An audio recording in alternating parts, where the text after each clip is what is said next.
grabar, había olvidado de empezar a grabar, lo siento. Y bueno, entonces acá entonces hemos visto que los dos espacios tienen estas bases V1 y V1, V2. Hemos visto que es suficiente encontrar V3 tal que poniéndolo como tercera columna de una matriz, donde las primeras dos columnas son dadas por los vectores que forman las bases, la base precedente, y la tercera la debo determinar. Bueno, si esta matriz tiene determinante 0, no forman una base, y si tiene determinante no 0, los vectores forman una base. Y por ejemplo, si acá le pongo como última columna 1, 0, 0, acá es fácil ver que el determinante de esta matriz es igual al producto de los determinantes de estas dos matrices cuadradas. La de abajo tiene determinante menos 2. Entonces, y puedo calcular que el determinante total es menos 2 también, o sea, distinto de 0. Entonces, esta elección de V3 es una posible elección para que en el final tenga una base global. ¿Ya? Entonces, dado que el ejercicio pedía encontrar para estos tres espacios, V1, V2, V3, de las cuales encontramos subbases, pedía que encontrar un operador que los tiene como cadena de subespacios invariantes. Es equivalente esto por la clase 8, algo visto en la clase 8, que era el criterio de ser triangularizable para un operador. Esto es equivalente a decir que en esta base, la matriz asociada a F en esta base es triangular. ¿Ya? Y entonces para crear un F, porque me dice encuentra un F el ejercicio, para crear un F puedo tomar cualquier matriz triangular y decir que el operador representado en esta base por esta matriz es mi operador. ¿Ya? Entonces fijo, por ejemplo, esta matriz triangular de acá, donde puedo elegir lo que hay en la diagonal. Acá puse unos, y lo que hay afuera de la diagonal, y puse unos ceros y un 1, ya así como arbitrariamente. ¿Ya? Y acá entonces, ¿qué significa que mi operador tiene esta matriz? ¿Ya? Matriz triangular en la base V1, V2, V3. Significa que acá miro las coordenadas cuando tomo el elemento que tiene coordenadas 1, 0, 0, o sea, este es el vector V1, es el que tiene coordenada 1, 0, 0 respecto a mi base V1, V2, V3. ¿Ya? Porque estas son las coordenadas de V1, este se escribe como V1 multiplicado por 1 más 0 por V2 más 0 por V3. ¿Ya? Entonces sus coordenadas son 1, 0, 0. Y la matriz A me dice el vector V1, cuáles son las coordenadas de su imagen aplicando F. ¿Ya? Entonces, para ver esto, miro las columnas. ¿Ya? Estas son las coordenadas de F de V1. ¿Ya? Y entonces, de nuevo, tiene coordenada 1, 0, 0.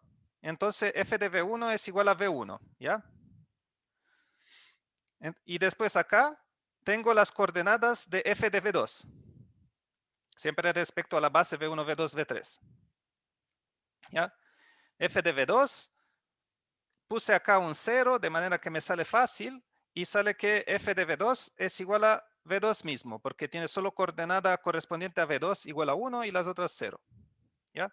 Y de nuevo en esta matriz, si mi operador está representado por esta matriz, acá tengo las coordenadas de F de V3, ¿ya?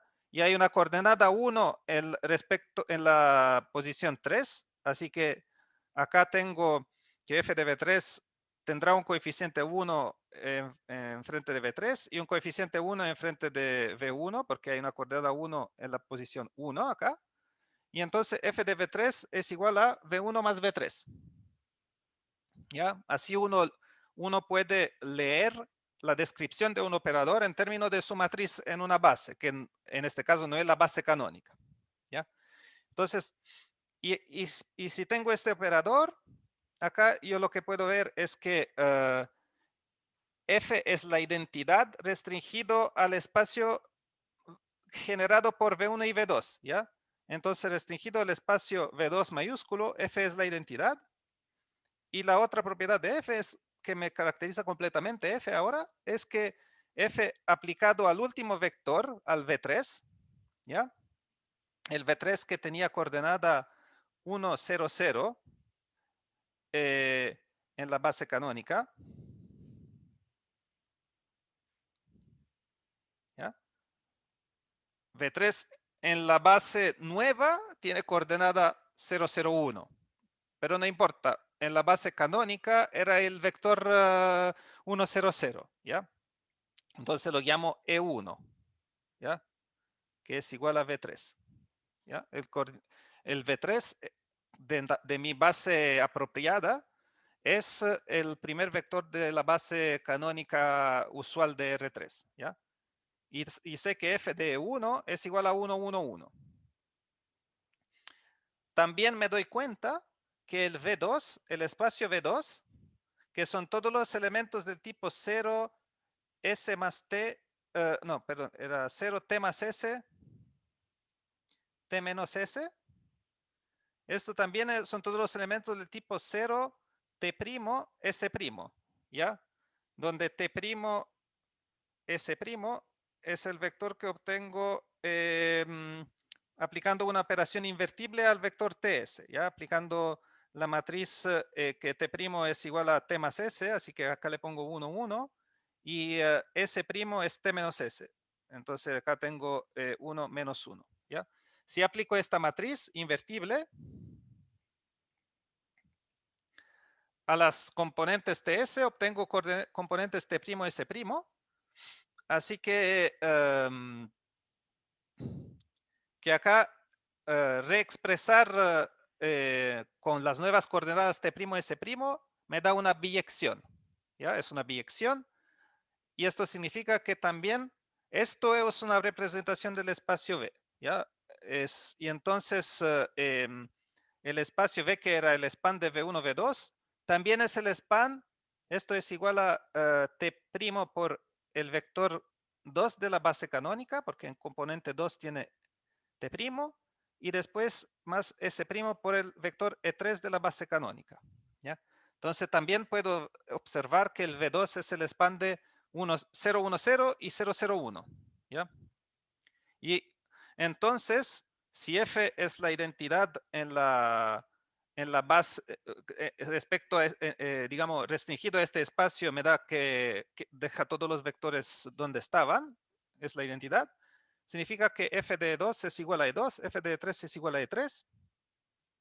Y entonces tengo acá la expresión de F en la base canónica. Entonces la matriz de F en la base canónica, que es otra matriz, y veo que el vector E1, ya como lo vi acá, el vector E1 tiene coordenadas 1, 1, 1, ¿ya? Porque esto es V1 más V3, ¿ya?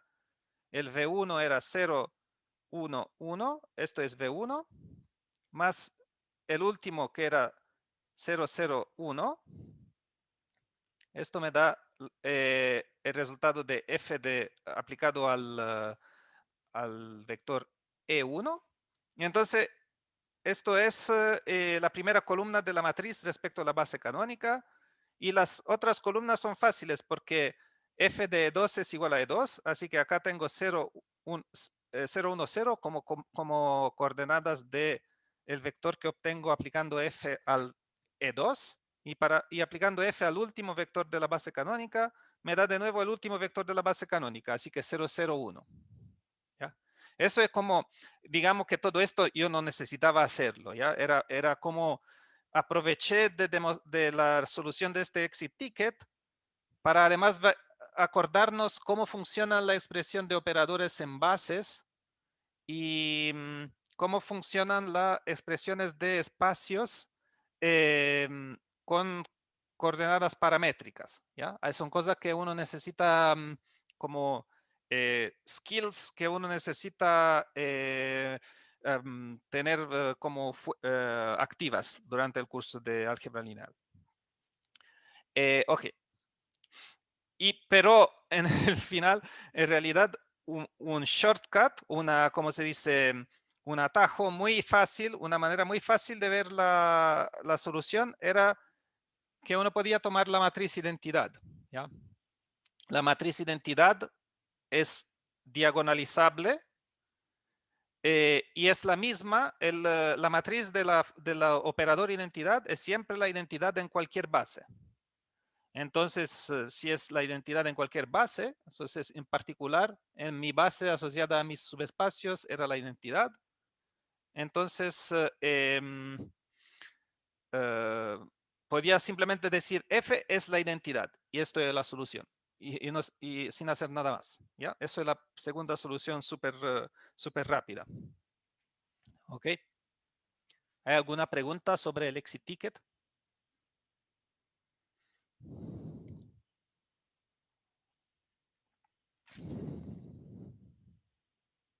No entendí cuál es el operador.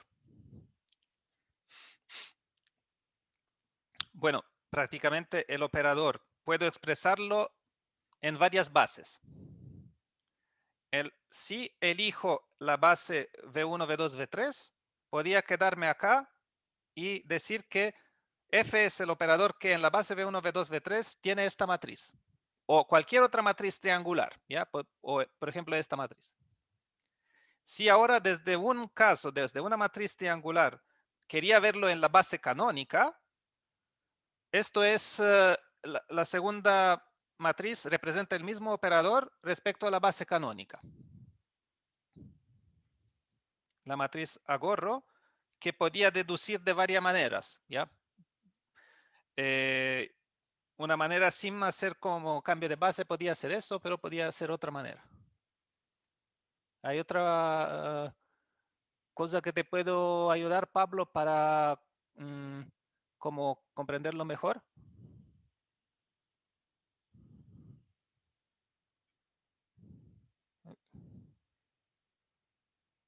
Voy a borrar un poco de...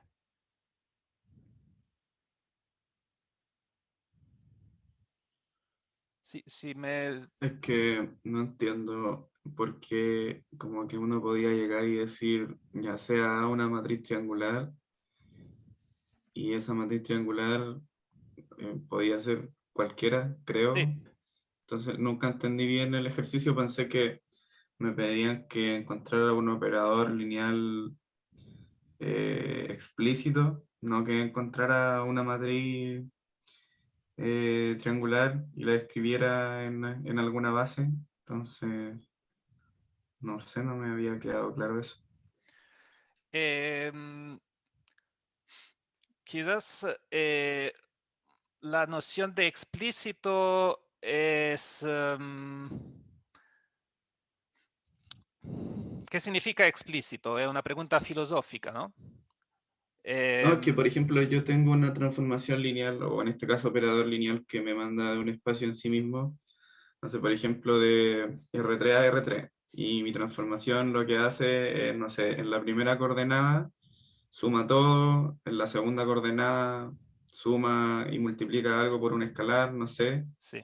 A eso me refiero con transformación lineal o operador lineal explícito. O sea, nunca me imaginé que tenía que encontrar una matriz, pensé que tenía que encontrar una transformación lineal, no sé si se entiende. Claro, claro. Em, bueno, quizás, sí, en realidad, quizás era formulado incompleto la formulación del ejercicio, ya para decir que en qué sentido explícito, ya.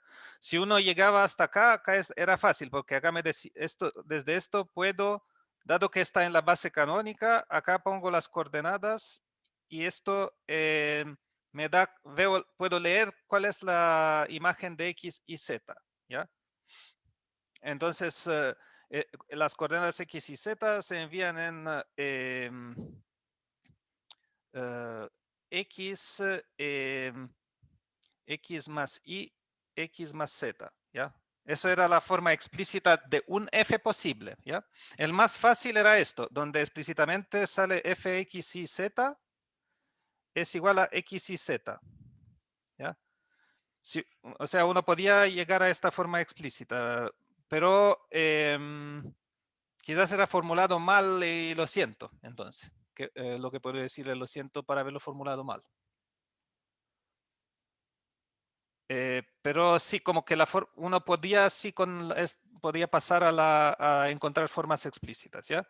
Esto corresponde a esta forma explícita claramente uno usualmente fija la base canónica para cuando piensa cuál es la forma explícita de un operador, sí. Pero sí, digamos que varias maneras de describir este operador, siempre más abstractas y siempre menos explícitas, podrían ser, esto es la más explícita, diría yo. Un poco menos explícita es esta, decir que en esta base tiene esta acción, o esto de acá, decir que uno fija solo la base. Lo único explícito de acá es que V1, V2, V3 lo había dicho cuál eran exactamente. O aún menos explícito, podía uno decir, tengo V1, V2, V3 y cualquier operador triangular, cualquier operador que acá tiene, o sea, que estos coeficientes son ceros en esta base es ok. ¿ya? Entonces, como que uno podía ir en gradaciones de abstractidad y son cosas que eran permitidas dado que el Exiticket no decía nada sobre cuán preciso debía ser la descripción del operador, pero quizás con eso uno se quedaba un poco, lo siento por haberte causado problemas. Bueno, pero digamos quedó claro cuál podía ser, digamos, una respuesta explícita.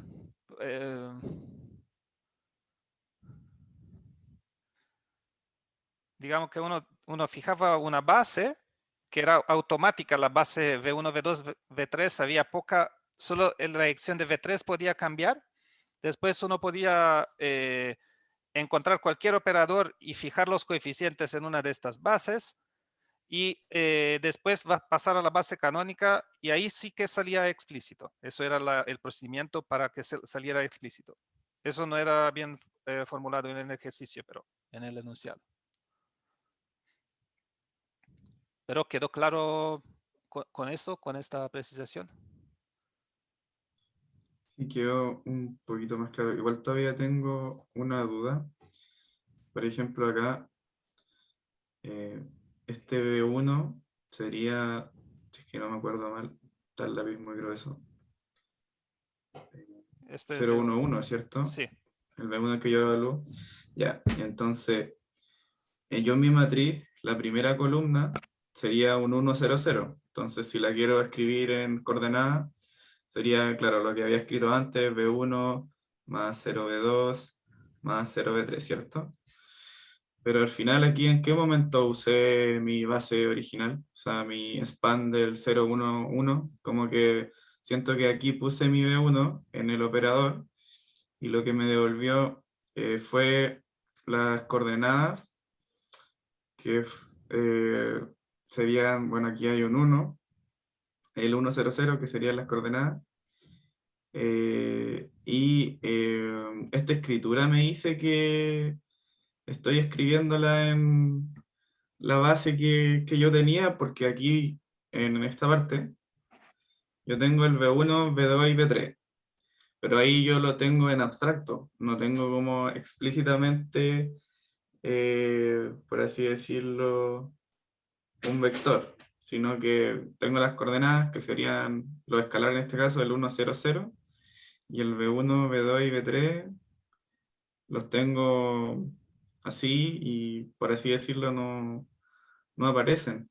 Entonces, como que no veo la forma en la que yo ocupo las bases que yo tenía, los generadores que son los que me dieron en el enunciado. Siento que como que llegué y dije, ya consideremos esta matriz y ahí como que me Ok, ya perdí. comprendí.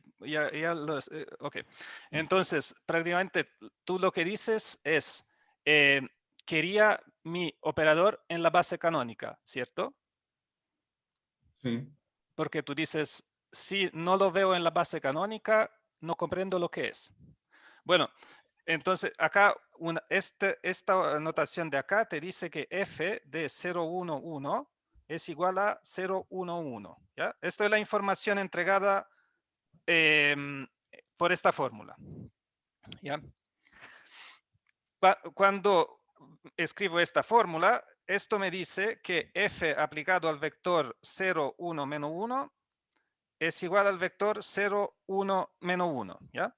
Y este último me dice que aplicado al vector 1, 0, 0 me da el vector 1, 1, 1. ¿Ya? Esto es lo que traducido significa esto. ¿Ya? El facto que en la base V1, V2, V3 el operador está dado por esta matriz significa nada más que estas tres ecuaciones. ¿Ya? Bueno, uno puede decir, esta información yo no la comprendo, pero esto es, digamos, se puede resolver cambiando base. ¿Ya? Entonces, viendo cómo es el cambio de base desde esta base V1, V2, V3 hacia la base E1, E2, E3. ¿Ya? Que es la base canónica donde es lo más explícito posible. ¿Ya? Pero un operador no hay ningún problema, ya está completamente determinado si lo fijo en una base dada, si la base describo cómo son sus vectores y sé cuál es la matriz que representa este operador en una base, esto describe completamente el operador. Puede que uno no tenga la herramienta para pasar a otra expresión, pero la herramienta en el mundo mundial existe. ¿Ya? Entonces, como que, digamos que la respuesta a esto es, debes cambiar base, ¿ya? Está la matriz de A del operador, el A es la matriz respecto a una base, que me toma las coordenadas en una base y envía las coordenadas y me da las nuevas coordenadas en la misma base que no es la canónica. ¿Mm? Y se traduce en estas tres, es equivalente decir que mi operador tiene matriz A y decir estas tres tres ecuaciones, ¿ya? Donde V1, V2 y V3 sé sus coordenadas. Después uno cambia base, algo que es parte del curso precedente, así que no entro en mucho en detalle de cómo se cambia base, pero sale con el cambio de base, digamos, uno puede hacer como el algoritmo mecánico de cambiar base o pensar como encontrar otras herramientas para hacer el mismo procedimiento. Y la matriz final respecto a la base canónica se puede obtener también. ¿Ok? Y si, eso. Entonces, y lo más sencillo para en todo eso era tomar que f es la identidad. ¿Ya? Entonces, si f podría tomar, en vez que encontrar un f distinto, podría simplemente sacar la identidad y la identidad también satisfacía que los espacios V1, V2, V3 son invariantes porque deja cualquier espacio igual a sí mismo y era una otra solución. Bueno, pasamos media hora en esto, así que ahora voy a pasar a la próxima, a lo que quería hacer en esta clase. ¿Ya? Em, entonces, hasta ahora hemos visto autovalores y autovectores en las clases, creo, 5, 6, 7. Y después hemos considerado, después de diagonalizabilidad, hemos visto triangularizabilidad de una matriz. ¿Ya? Entonces ahora, ya esta herramienta es un poco hemos comprendido qué pasa cuando hago intento resolver f de v es igual a lambda v. ¿Ya? O f menos lambda identidad. Es lo mismo decir f menos lambda identidad v es igual a 0. ¿Ya? Esto es la ecuación de autovalores. Y hoy vamos a ver qué pasa cuando en vez que considerar f menos lambda identidad, o sea, es como tomar el polinomio de grado 1, x menos lambda, sustituir x igual a f, y esto me da f menos lambda identidad, ¿ya? Entonces, ¿qué pasa si en vez que eso miro un polinomio de f, ¿ya? O sea, tomo cualquier polinomio general y lo aplico y veo qué pasa si aplico las mismas operaciones que me dan ese polinomio, pero lo aplico al f. Entonces, prácticamente acá es un polinomio general. AN, x a la n, AN-1, x a la n-1, sumado, y después A1x más A0. Y si aplico esto, puedo aplicarlo a una matriz, ¿ya? ¿Qué significa polinomio, mismo polinomio de arriba, y lo aplico a una matriz? Bueno, significa que cuando tengo una potencia, acá aplico la multiplicación de la matriz por sí misma a la misma potencia. Y después cuando suma de matrices, multiplico por un número, los coeficientes de la matriz, y quizás el término A0, cuando aplico A0, en realidad acá aplico A0 multiplicado por la matriz identidad, ¿ya? Para que me dé una matriz, ¿ya? El coeficiente último pongo la identidad. Entonces, si tengo un polinomio, puedo aplicar el polinomio a una matriz y que me dé como resultado todo esto es una suma de potencias de matrices con coeficientes, que en realidad de nuevo es una matriz, ¿ya? Entonces, un polinomio me puede tomar un número, aplicarlo a un número y me da un número, o puedo aplicarlo a una matriz, todas las operaciones tienen sentido, y me da de nuevo una matriz. El resultado es otra matriz. ¿Ya? Entonces tomo un polinomio y lo puedo aplicar a una matriz y me da otra matriz, ¿ya? Y el caso más sencillo, como decía antes, es que f menos lambda, bueno, una matriz menos lambda veces la identidad. Esto es el caso del polinomio, cuando tomo el polinomio que es x menos lambda, ¿ya? El típico polinomio de grado 1. Y después puedo hacer lo mismo con operadores, que son operadores lineales que no son, al comienzo no son matrices porque no fijé una base en la cual está representado por una matriz, pero igual puedo hacer como potencias, ¿ya? Porque significa el operador f me toma el espacio vectorial y lo envía en sí mismo. Entonces tomo un vector de acá, lo aplico f y me da f de b.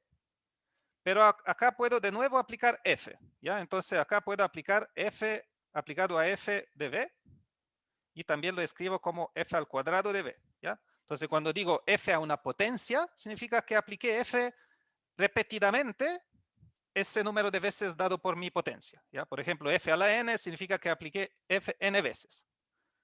Y el resultado de aplicar f n veces es de nuevo un vector del espacio vectorial. Y uno puede verificar que esto sigue siendo un operador lineal, ¿ya? Si aplico f al cuadrado, lo aplico a una combinación de vectores, combinación lineal. Bueno, esto significa que aplico f y después f, ¿ya?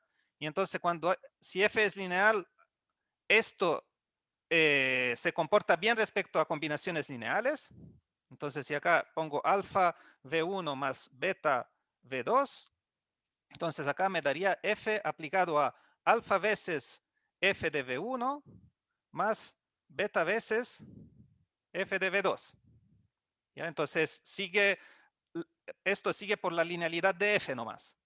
Pero si aplico la linealidad de f de nuevo, con acá dos vectores y coeficientes alfa y beta, esto me da alfa veces f al cuadrado de v1 más beta veces f al cuadrado de v2. O sea, f aplicado dos veces a v2. Entonces, de nuevo, tengo la linealidad, ¿ya? Tomando una combinación lineal de vectores, aplico f al cuadrado y me da una combinación lineal de los f al cuadrado de los vectores. Entonces, son operadores lineales, todos esos. Y la combinación lineal de todos estos, de nuevo, es un operador lineal que llamo P aplicado a F. ¿Ya? Entonces, todo esto para convencernos que puedo hacer polinomios aplicados a matrices o a operadores lineales. ¿Ya? Y esto lo voy a cambiar un poco de intensidad para poder, para que no se, no tenga mucho impacto visual. ¿Ya? O quizás un poco menos. Ok.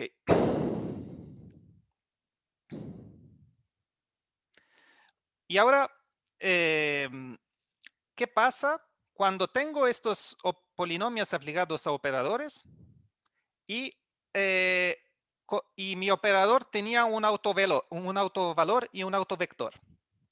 Bueno, lo que pasa es es como bastante fácil de describir, ¿ya?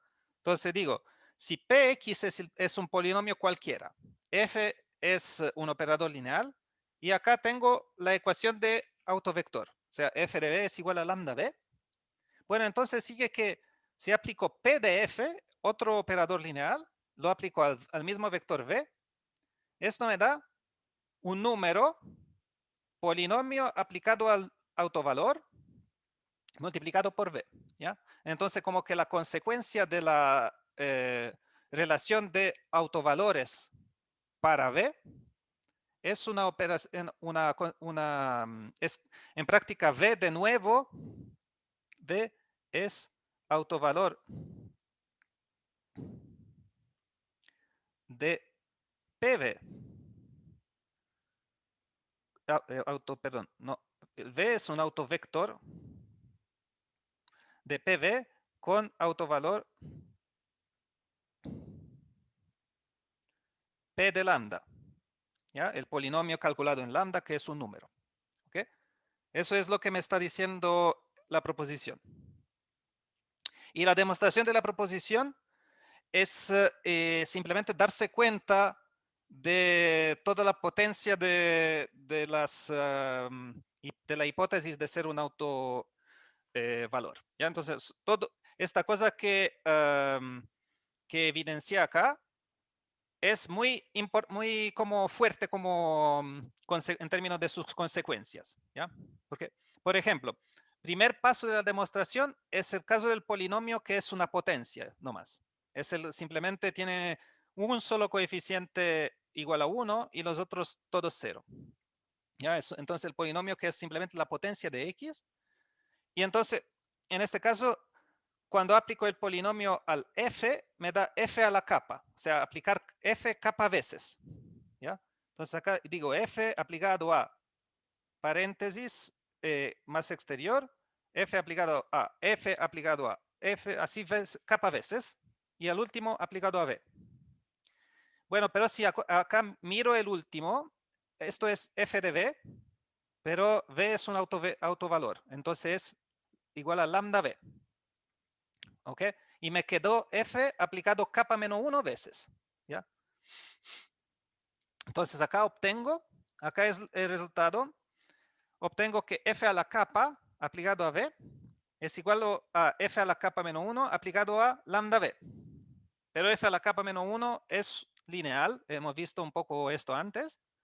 Así que f a la capa menos 1 de lambda v, puedo sacar el lambda afuera. Es igual a lambda por capa por f a la capa menos 1 aplicado a v. ¿Ya? Entonces acá el capa bajó 1 y tengo un lambda a la potencia 1. ¿Ya? Si aplico de nuevo este tipo de razonamiento, acá podría tomar lambda al cuadrado y acá me daría capa menos 2 aplicado a v. ¿Ya? Entonces puedo reaplicar de nuevo el mismo razonamiento o sea, de aplicar el facto que v era un autovalor de f en la posición más interior de mis paréntesis. Acá el último f que está en el interior de muchas paréntesis, el último f de v lo reemplazo por lambda v, saco un lambda afuera y me bajó el número de aplicaciones de f que tenía, ¿ya? Y si replico esto capa veces, acá me sale un lambda a la capa hacia afuera y un f a la potencia 0. O sea, los f que había, todos los f que había se cancelaron y no aparece ningún f, ¿ya? Entonces, f a la capa de v me sale igual a lambda a la capa v, aplicando muchas veces la definición de que f es un autovector con autovalor lambda. ¿Ok?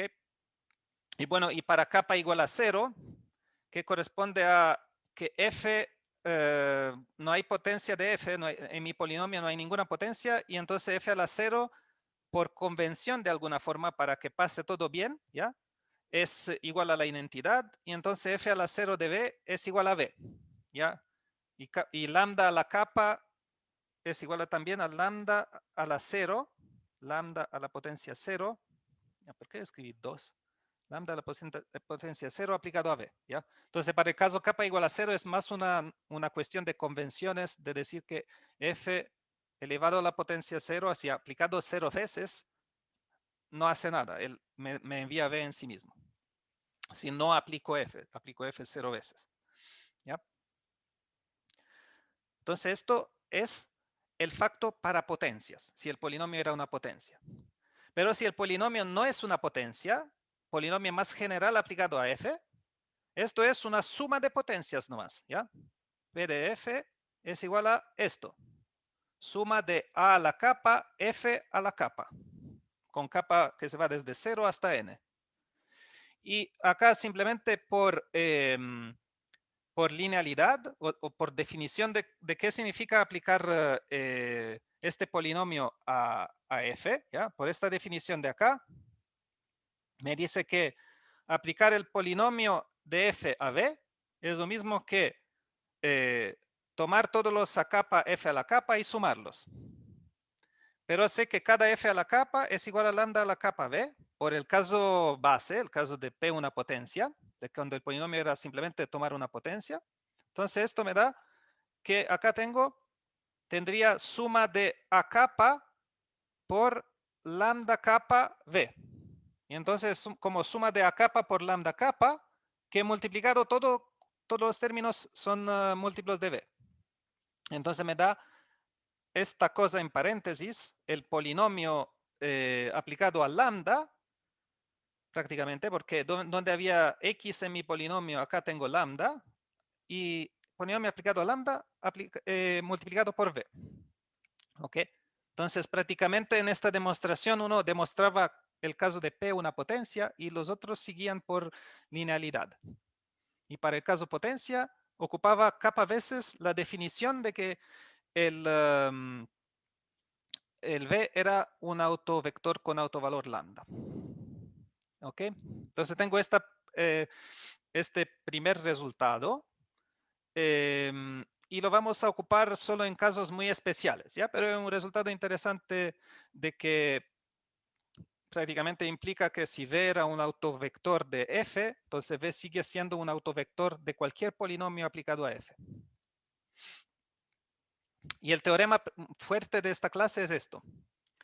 Es que si A es una matriz n por n y PA es su polinomio característico, entonces esto aplicado a la matriz A me da la matriz 0, ¿ya? Matriz 0, ¿ya? Que es toda una matriz llena de ceros. O F, y lo mismo para operadores, ¿ya? F, el polinomio característico de un operador aplicado a este operador, me da el operador 0. Y de nuevo, acá vamos a mirar el caso más sencillo, que es el caso de potencias, ¿ya? De cuando este polinomio será una potencia. Entonces, la definición útil en este caso es la definición de un operador nilpotente, ¿ya? Entonces, f, que supongo operador lineal, es nilpotente si para algún número natural vale que P a esta potencia es igual a 0. ¿Ya? F a esta potencia es igual a 0. O sea, significa que F a la capa desde V hacia V es el operador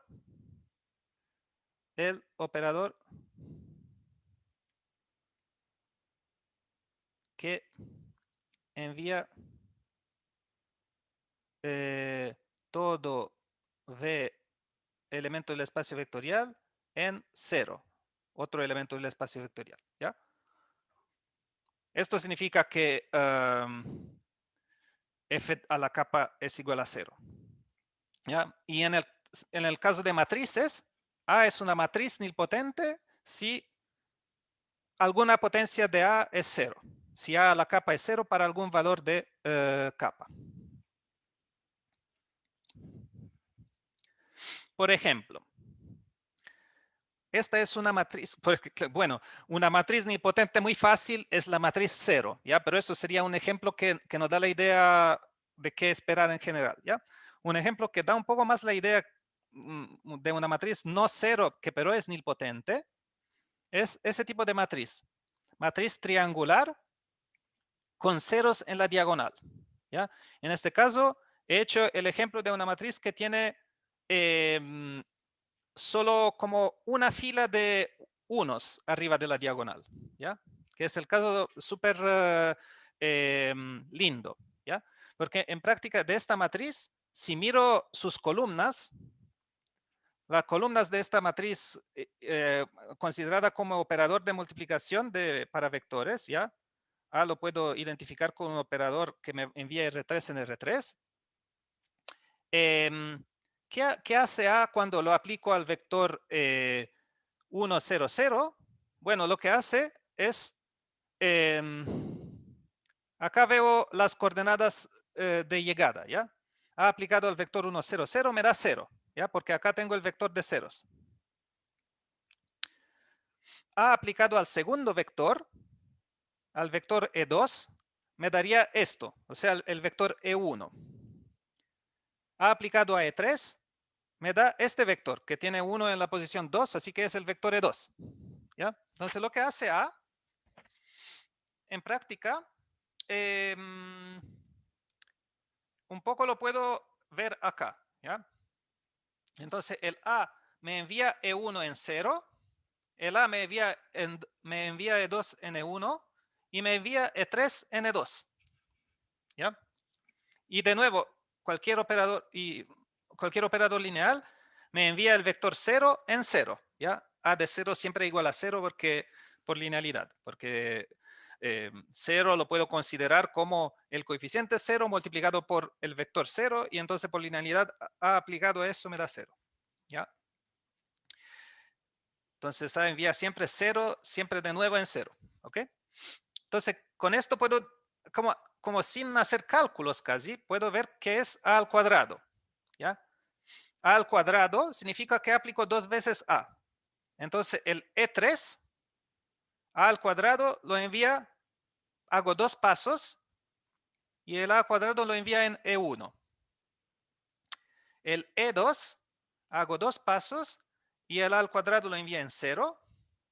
Y el E1, hago 2 pasos y acá quizás mejor lo pondría así.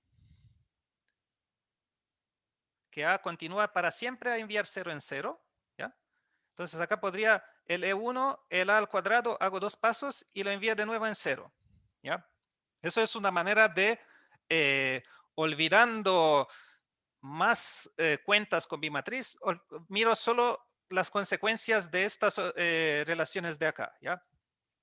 Entonces, A aplicado a E3 me da E2. Y si ahora le aplico, ¿dónde está? Acá. A al cuadrado de E3 significa que aplico A al resultado de aplicar la primera vez A al E3. O sea, A de 3 es igual al cuadrado de 3 es igual a E2, que es igual a E1, y así siguiendo. ¿ya? Entonces la matriz A al cuadrado es esta. Es la matriz que tiene solo un 1 acá y los otros son 0. Y ahora A a la 3 puedo hacerlo similarmente. ¿ya? siempre basado en esto. A la 3 tomo E3 y aplico 3 pasos. Y me lo envía en 0. Tomo E2 y aplica 3 pasos. Y lo envía en 0. Y tomo E1, aplica 3 pasos y lo envía en 0. ¿Ya? Entonces el a la 3, cualquier elemento de la base canónica lo envía en 0. Así que a la 3 es igual a 0. ¿Ya? Entonces esto es el típico ejemplo de lo que hace una matriz nilpotente. ¿Ya? Envía, en general vamos a ver que va a enviar como que toma un vector. Cualquier vector, si aplico A muchas veces, me da 0. Y en los casos más estructurados, sucederá que habrá una cadena de vectores que cada uno está enviado en el sucesivo. Pero ya, eso es el primer ejemplo que uno ve de matrices nilpotentes o de operadores nilpotentes. ¿Ya?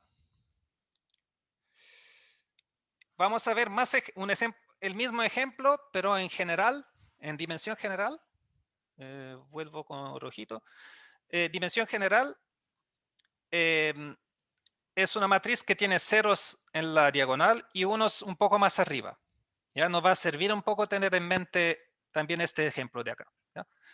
Entonces, ¿esto qué significa? Si miro sus columnas, ¿ya? La última columna, esto me dice las coordenadas de aplicar f al último vector. ¿Ya? F de en del último vector de la base canónica es el vector que tiene un 0 en la última posición n y en la posición n-1 tiene 1. ¿Ya? Y después ceros. Acá son todos ceros. ¿Ya? Entonces f de en es igual a en-1 y uno podía mirar la próxima columna que no dibujé y le daba que en-1 se envía a través f, está enviado en en-2, si es que f tiene esta matriz A respecto a la base canónica, y así siguiendo. Entonces cada vector lo manda en el precedente, ¿ya? Lo envía en n-1, n-1 en n-2, así siguiendo, e2 en e1, y el último e1, la imagen de 1 tiene coordenadas todas 0, así que 1 lo envía en el vector 0. Entonces tengo la misma figura que antes, solo que ahora tengo acá todos los vectores de la base canónica, que son n, no 3 como antes, ¿ya?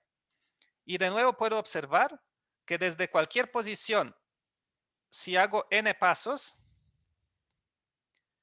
f a la n, hago n pasos, esto me envía en 0, ¿ya?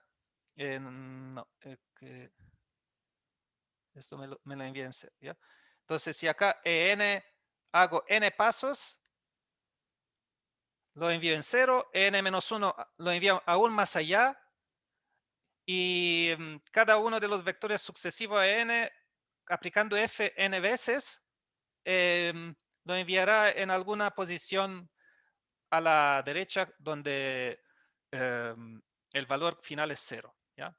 Y dado que partiendo desde cualquier vector de la base canónica con n pasos me queda 0, significa que f aplicado a cualquier otra combinación lineal me da 0. Y f a la n entonces es simplemente el operador que envía todo en 0.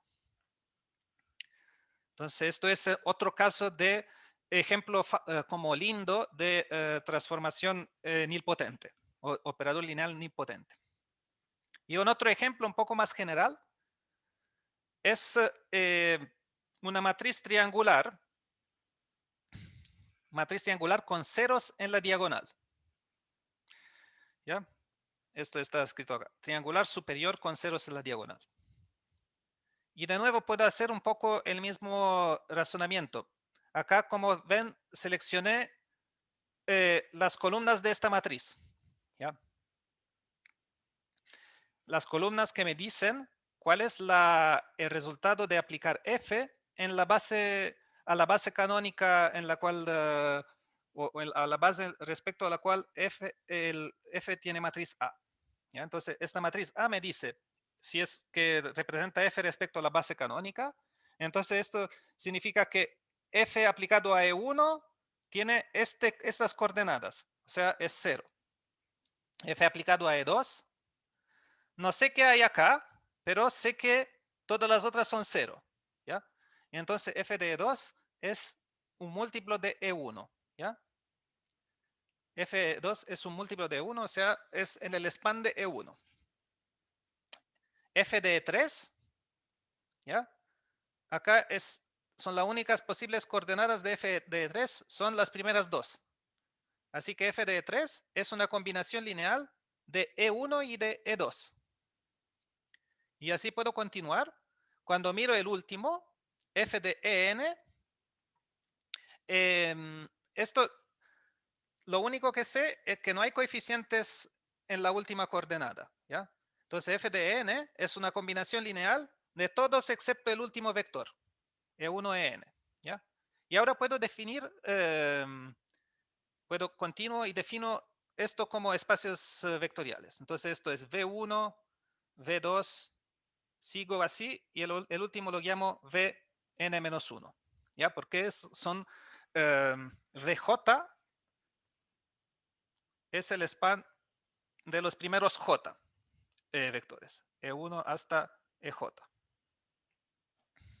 ¿Ya? Lo defino así. Entonces acá tengo un resultado que digamos, el operador de acá o la matriz correspondiente es mejor que cuando era triangularizable. Porque lo que pasa, lo que me doy cuenta es que si tomo un elemento de Vn, ¿ya? O sea, que sería cualquier elemento, porque Vn es igual a todo el espacio. Ya, Vn es el span de todos. Aplico F.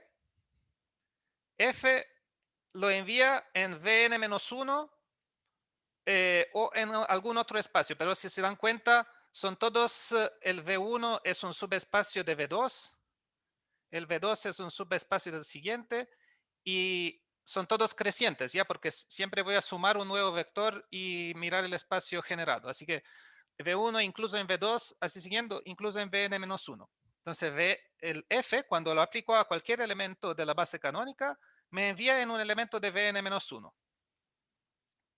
Si F lo aplico a un elemento de Vn-1, me da un elemento de Vn-2, porque eh, prácticamente yo miraría una matriz siempre diagonal superior, triangular superior con 0 en la diagonal, pero de dimensión un poco más chica, ¿ya? Y me da como puedo aplicar el mismo razonamiento.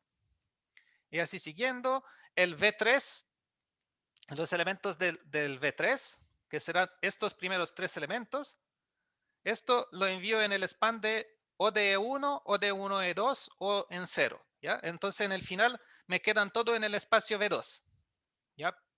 F envía V3 en V2, envía V2 en V1, así siguiendo, ¿ya? Entonces tiene esta propiedad, el F. Cuando tengo una matriz triangular superior con 0 en la diagonal, esto significa que estos espacios acá generados por más y más vectores de la base, cada uno lo envía en el espacio un poco más chico, ¿ya? ¿Se acuerdan cuando tenía triangularizable? Acá tenía que f de vj es incluso en vj nomás, no en vj, no en un espacio más chico, sino quizás en la misma dimensión, de la misma dimensión. Así que es mejor que triangularizable. Tiene aún más probabilidades que ser triangularizable. Ya.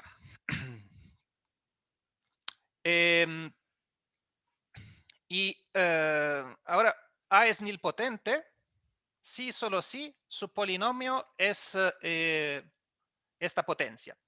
¿Ya? Esto es la propiedad que describe completamente las matrices nilpotentes o los operadores nilpotentes. Entonces, primero, observamos, para demostrarlo, observamos primero que A es triangularizable sobre C. Esto porque lo hemos visto en la clase precedente. ¿Ya? todo operador es triangularizable. Para saber un poco más, debo ver cuáles son los autovalores de esta matriz triangularizable, ¿ya? Y entonces, primero vamos a ver una implicación. Vamos a ver que si A es nilpotente, entonces su polinomio característico es esto, y que corresponde a decir que en realidad todos sus autovalores son cero, ¿ya? Entonces vamos a ver eso. Entonces, si A es nilpotente, entonces esto como por definición,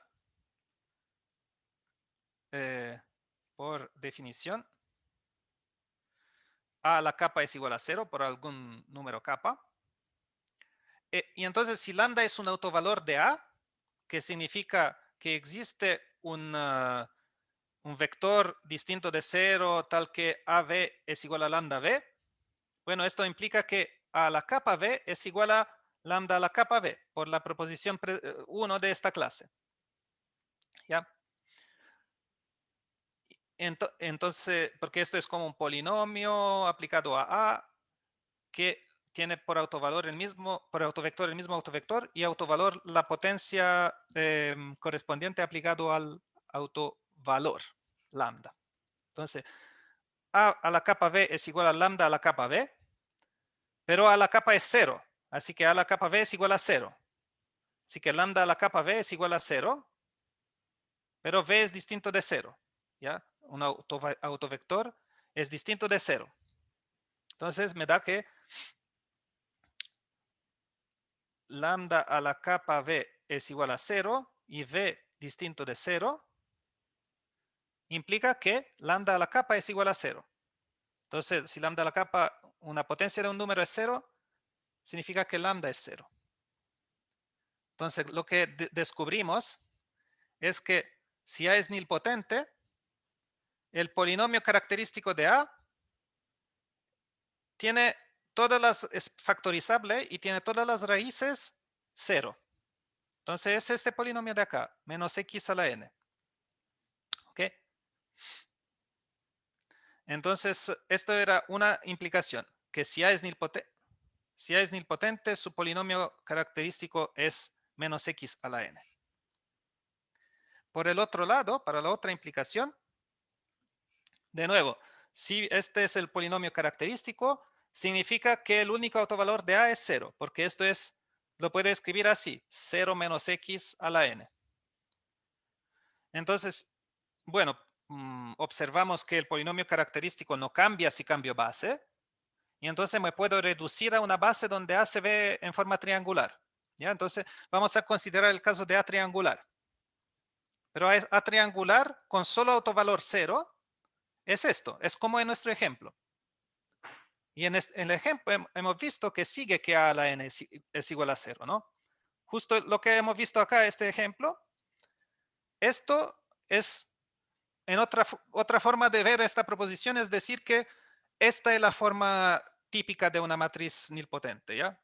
O sea, sabemos que cualquier matriz nilpotente sobre los números complejos se puede transformar en este tipo de matriz triangular así. ¿Ok? Entonces hemos demostrado que primero que si A es nilpotente, su polinomio característico es así, y entonces tiene todos los autovalores 0. Y si tiene todos los autovalores 0, entonces es nilpotente. ¿Ya? Es equivalente a ser nilpotente y que el polinomio característico sea esto y que A tiene n autovalores iguales a 0. ¿Ok?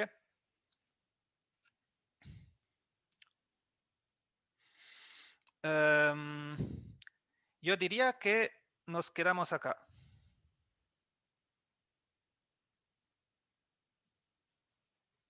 Porque para no salir del tiempo. Y quizás esto no, el exit ticket dejámoslos. ¿Ya? No hay exit ticket. Ok.